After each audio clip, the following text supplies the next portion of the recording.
How's it going, ladies and gentlemen? It's your boy PapaSig, back with my second ever review, and it is part 2 of Fear Street 1978. Now, I just finished this movie. I just finished it, walked upstairs to downstairs to the computer to record this, to try to get it out to you guys on Saturday morning, the day after it came out, and I wanted to give you guys my thoughts and opinions and how it stacks up to the first movie. Fear Street 1994 set the bar pretty high, I would say. I gave it a 9 out of 10. Fear Street 1978 was also a pretty solid addition, I would say, overall to the movie, or to the series. But I don't know if it quite stacks up to 1994, and I'll get into that in a second. So I want to talk about some of the things I liked in the movie first. One of those things was the music. The music in 1994 was really good. The music in Fear Street 1978 was also really spot on for the era. They always stay era specific. Had a lot of bangers. And one thing I noticed was that they used a lot of tracks from the Guardians of the Galaxy soundtrack. There was, I think, 3 songs that it just felt like I was listening to Guardians of the Galaxy again, which isn't a bad thing. It's got a banging soundtrack, but it was something that I did notice. That issue that I had in the first review still stands, where sometimes they'll put a banger of a song on and they'll play it for 10 seconds and then they'll just cut it off. It's not even like a fade out, it's just a hard cut. They did it with Don't Fear the Reaper, which I thought was egregious because I think that's one of the best. I think that's just a banger of a song from that era.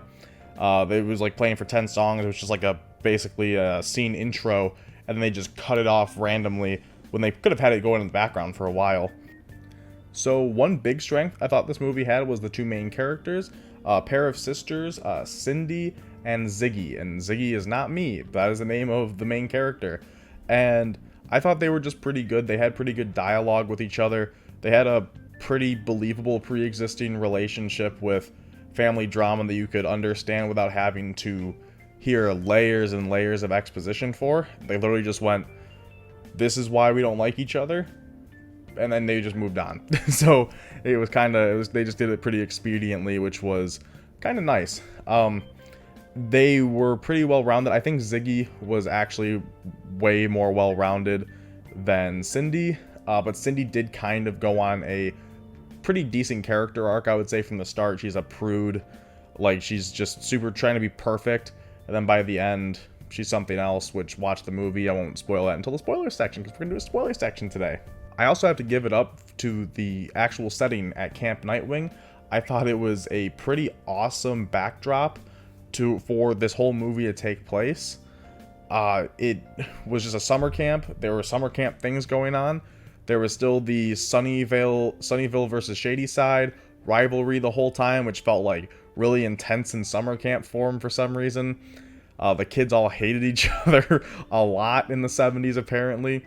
But it was a pretty good backdrop and allowed a lot of things that made sense to take place within the context of the movie, and allowed for a little bit more discovery of the actual lore of Sarah Fear, as well as just the lore of the town. I think it helped flesh out the town a little bit more.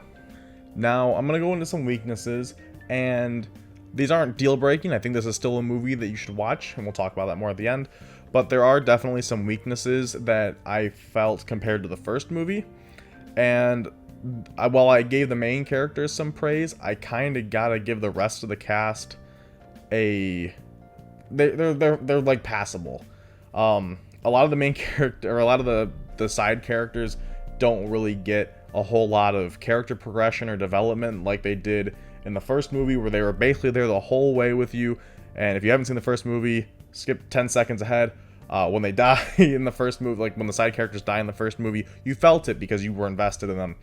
In this movie, you don't really get that development, and things just start happening really fast, really early on, within like the first 20 minutes of the movie, 25 minutes, and then that's pretty much it. The only side character who gets any development is Alice, and she's decent. I still don't really know why. She was kind of like a nothing character, I guess. She just kind of like moved the plot along from one to another. She just kept like giving them reasons to do things. Another This weakness is really goofy. This weakness is kind of goofy to me because in the first Fear Street, they basically assembled the Avengers of all of the Shady Side murderers from all over the years. They had like Ruby Rose and Cyclops and Professor X coming out of the ground to attack. And in this movie, they really only had the main antagonist who was essentially birthed at this event at Camp Nightwing in 1978, and that was Tommy. And while it was good, and it was kind of a cool thing, like I guess like his genesis was cool, it wasn't until later, like way too late, that more start to show up. So it's pretty much just Tommy running around chasing them the whole time, which isn't really a spoiler because, like I said, it picks up really fast. We will go into actual spoiler talk in a second. Now I want to get into the spoiler talk because I gotta talk about it. I want to talk about it with you guys. So if you don't want to be spoiled, if you haven't seen the movie yet, I'll put a time down below to skip to. It'll be down below. So just go there. So I've got two things I want to talk about. One was the final twist. The final twist of the movie was really goofy to me. And that was that Ziggy touches the hands. They actually find the hand of Sarah Fear. It's like the hand, they have it connected to the body, right? Like that's like the whole thing. If you connect the hand to the body, you save the Shady Side. Shady Side is going to be good. Well, they did something really goofy in this movie where they set it up like C. Berman at the start's like, I'm alive and I lost my sister that day. And they never specified her name, and I didn't even think about it really. But as I'm watching the movie, I'm like waiting for her to die because she keeps getting like put in these situations where you're like, oh man, well, Ziggy's gonna die. Like here it comes.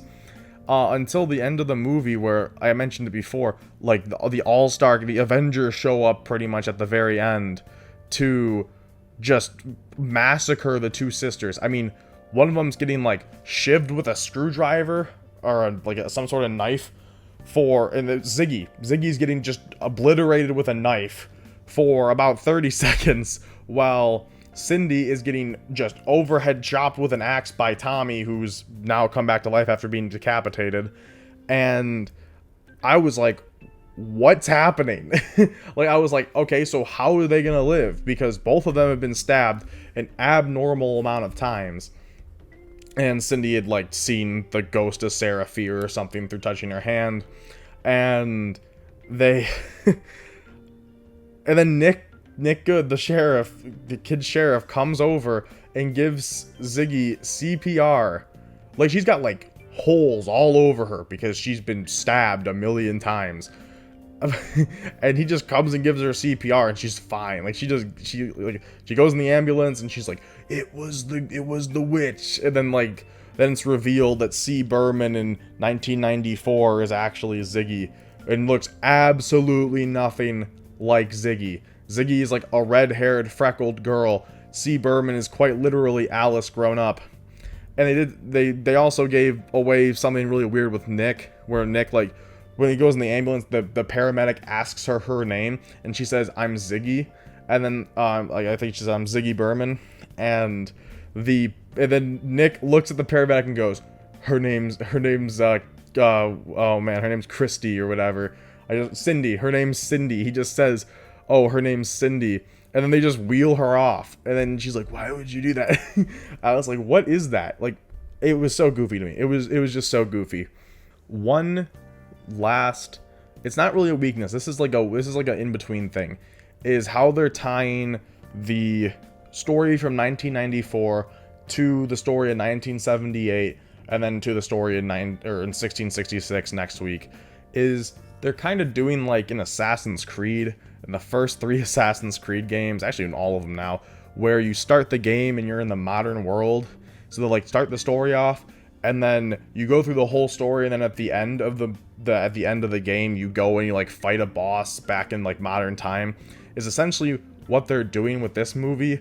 So like they start off in the modern time, they go through the entire 1978 plot with no interruptions, and then they're just back in 1994 at the end to advance the plot to pick up for the next movie. So they advance the plot to 1666 through 1994 in a way. And I mean, it works. Like, it worked. It was better than Assassin's Creed doing it. It was better than Desmond in Assassin's Creed. But it was still... I kind of wish they had maybe gone back to 1994 more.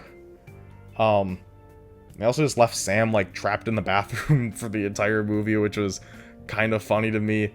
And her dog's just shoved in a closet, like, Cindy's dog's just crammed in the closet or whatever. It was kind of goofy, but... yeah, it was, I don't know, I liked it. I guess I liked it. It was kind of like, it was like I said, it's not like a plus, it's not like a con, it's just like, it's a their thing that I hope they do more for 16, I'm gonna keep calling it 1966, for 1666 next week. Overall, I gotta say that I did like Fear Street 1978. I don't think it is quite as good as 1994 was. Like I said, I thought that 1994 just did a better job of developing every character that was on screen pretty much, even like the smaller characters. Whereas 1978 only gives like 3 characters a whole lot of story, or a whole lot of progression, and so that just knocks it down a little bit. It's still a fun movie. It's still definitely a fun movie and worth your time. I'm not going to be bombing it down to like a 70 or anything like that. I think that I would definitely watch the first one first, obviously. It's not going to make much sense otherwise. And I think they did a really good job setting up for the next movie, which I'm excited for next week. And hopefully, if I can get this video out when I want to, then we'll just be on track to do a review next week. And also, Space Jam 2 comes out next week, so who knows? We might be pulling double duty, but it's also exam season, so we'll figure it out. I am going to watch Space Jam 2, and I do want to review it because it looks goofy. So after plugging the numbers in, pulling out the abacus, using my TI-84 graphing calculator, I am going to be giving this movie a 8 out of 10. So anyways, you guys, thanks so much for coming on out. Again, these are brand new things that I'm trying to do here. I'm not trying to move away from Pokemon content, but I do want to have other stuff as well, and I figured reviews are a fun and easy way to make content while I'm in the hardest part of my school semester, where, yeah, we're just grinding through right now. So please drop a like, please subscribe if you like this video, please show your friends, your family, whoever else, and that's really all I got for you today. So thank you so much for watching, and I'm going to see you next week.